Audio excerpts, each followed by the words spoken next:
नमस्कार, Sheetal home style cooking मध्ये आपलं सगळ्यांचं खूप स्वागत आहे।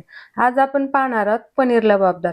चला तर ग्रेव्हीची तयारी करूया। इथे 1 वाटी चिरलेला कांदा, 1 वाटी टोमॅटो आणि 8-10 काजू घेतलेले आहेत। हे आपल्याला छान उकळून घ्यायचे आहेत, म्हणजेच आपण हे शिजवून घेणार आहोत। हे शिजलेले थंड होते तोपर्यंत आपण इथं मसाले भाजून घेऊया। इथे तेल घेतलेलं आहे 1 चमचा, त्याच्यामध्ये 4 लसण पाकळ्या घेतलेले आहेत, 2 तमालपत्र टाकलेले आहेत, 4 लवंगा, 4 मिरे, अर्धा इंच दालचिनीचा तुकडा। हे थंड झाले की मिक्सरच्या भांड्यामध्ये बारीक वाटून घेऊया। हे आपलं बारीक वाटून झालेलं आहे। आता याच भांड्यामध्ये आपण थंड झालेला कांदा टोमॅटो वाटून घेणार आहोत। आता आपल्याला याची प्युरी तयार करायची आहे। हे आपण 2 बॅच मध्ये करून घेणार आहोत। तर आपली ते एक बॅच झालेली आहे, आपण ही काढून घेऊया। परत दुसरं वाटून घेऊया। आपलं दुसरं पण वाटून झालेलं आहे। तर त्याच कढाईमध्ये 1 मोठा चमचा तेल घेतलेला आहे। 1 मोठा चमचा काश्मीरी लाल मिरची पावडर आपण याच्यामध्ये ऍड करूया। हे व्यवस्थित तळून झाल्यानंतर आपण जी प्युरी बनवलेली आहे ती पूर्ण प्युरी याच्यामध्ये टाकून घेऊया।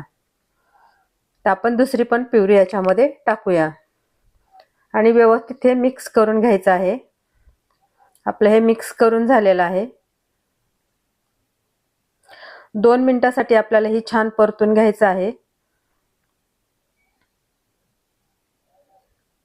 आपलं हे परतून झालंय तर आपण याला पाव चमचा हळद मिक्स करून घ्यायचं आहे आणि त्याच भांड्यामध्ये थोडंसं गरम केलेलं पाणी टाकून मिक्स करून घ्यायचं आहे।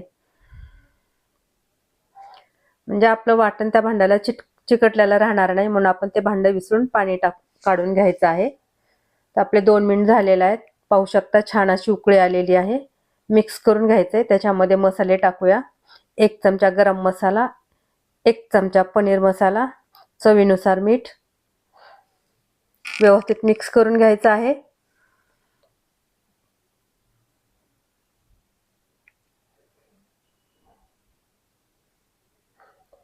आपण याच्यामध्ये 2 चमचे फ्रेश क्रीम टाकणार आहोत। फ्रेश क्रीम नसेल तर आपली घरची जी मलाई आहे ताजी ती आपण टाकू शकतो।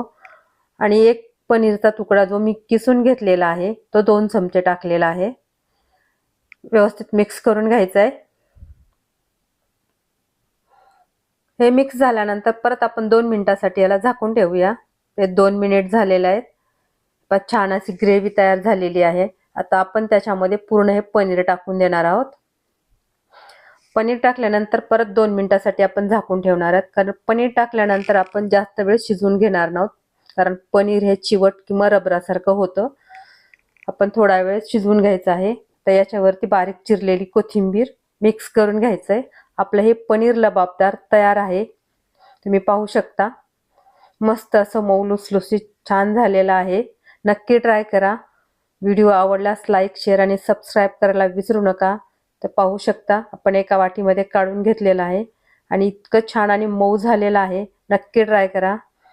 व्हिडिओ शेवटपर्यंत पाहिल्याबद्दल धन्यवाद। भेटूया अशाच एका नवीन रेसिपी सोबत पुढच्या व्हिडिओमध्ये।